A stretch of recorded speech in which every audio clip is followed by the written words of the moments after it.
थोड़ा पीछे हो गए। Hello guys, this is Suhail Gondal.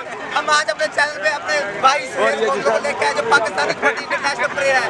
सबसे ज्यादा हमारे कबड्डी के शौकीन हजरात जो है, हम उनके ये स्टार जो हमारे पाकिस्तान की शान जान आन बान, जो हमारे ही धरती में पैदा हुए, उसकी मां ने घी खिलाया और आज वो सुहेल गोंदल बने हैं।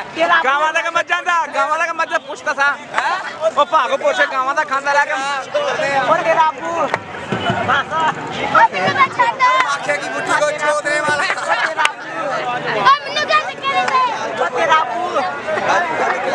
ये आपके सामने करोड़ देख लें।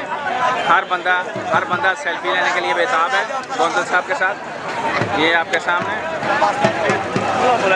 ये आज मैच का तो मज़ा नहीं आया, लेकिन गोंदल साहब लेके हमें हमारी जो खुशी की इंतहा है वो सारे ग्रुप पिक्चर बना लो यार, आप महसूस कर सकते हैं आप हमारी आवाज़ों से।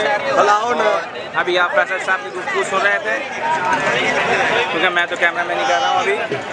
फैसल साहब हमारे चैनल के मॉडरेटर भी आए हुए हैं आज।